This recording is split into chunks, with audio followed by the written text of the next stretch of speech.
le dernier Kenji Girac sur France Bleu.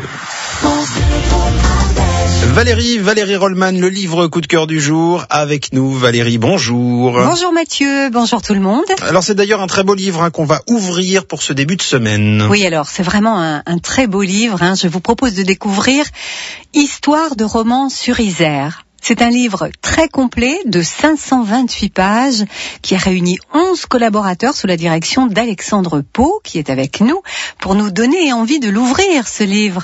Bonjour Alexandre Pau. Bonjour. Qu'est-ce qui vous a donné envie de parler de romans et d'écrire toute l'histoire de Romans sur Isère? Alors déjà, l'envie d'écrire ce roman est arrivée après plusieurs visites de la ville. J'ai été séduit véritablement par notamment son centre-ville, mais aussi par l'organisation de la ville tout autour de l'Isère. Et notamment par sa collégiale Saint-Bernard, qui est une véritable merveille architecturale. Mmh. Et quand vous dites que j'ai écrit toute l'histoire, alors j'ai pas été seul pour faire ça. J'ai eu de la chance de travailler avec les meilleurs spécialistes de chaque période historique.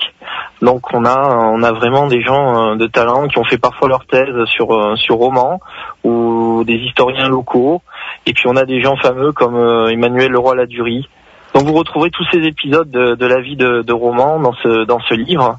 Et une riche illustration aussi parce que on a pu travailler avec un fonds d'archives, les archives communales de la ville qui sont pleins à craquer de documents inédits, de photographies, de tableaux.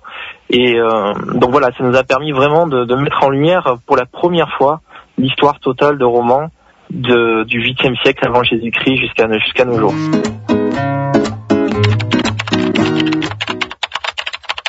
De quand date le plus vieux pont qu'on ait retrouvé à Romans? Le vieux pont date du XIe siècle. Mais ce pont, c'est vraiment l'élément essentiel qui a permis à la ville de se développer. Il faut savoir que l'Isère se franchissait à gué. Et il a fallu attendre justement le génie d'un abbé de Saint-Bernard pour établir un pont entre les deux rives de l'Isère, ce qui a vraiment considérablement permis le développement de la ville. On peut vraiment dire que c'est à partir de là que la ville de Romans s'est développée au Moyen-Âge. Après le pont, il y a eu des quartiers qui se sont structurés autour de la collégiale et donc des commerçants qui sont venus s'installer. Et puis vous imaginez bien qu'un pont, on pouvait pratiquer des péages dessus. Donc voilà, c'est une des sources d'enrichissement, ce vieux pont. Parlez-nous de Romans au Moyen-Âge. Comment y vivait-on? Il y avait véritablement deux mondes. Le monde religieux avec les chanoines de Saint-Bernard qui vivaient là et prospéraient sur leur propre territoire parce qu'ils n'avaient pas qu'une église, il y avait aussi des terres qui appartenaient à la collégiale. Et puis vous aviez des seigneurs locaux qui tentaient de prendre le dessus. Et vous savez, c'est un perpétuel combat entre seigneurs temporels pour affirmer l'autorité et récupérer des territoires. Et à côté, effectivement, il y avait tous ces artisans, ces commerçants. Il reste quelques bâtiments qui nous font penser à l'époque romane, mais aussi gothique, et notamment ces arcs-boutiques qu'on retrouve sur la place principale de Romans.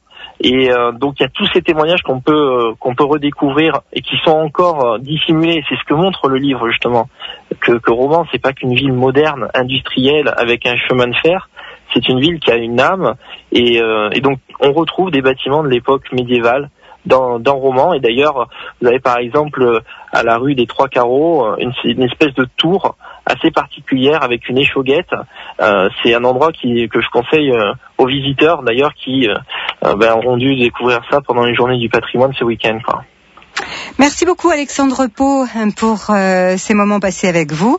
Histoire de Romans sur Isère, c'est un fabuleux bouquin que vous nous proposez aux éditions Priva. À très bientôt. À bientôt.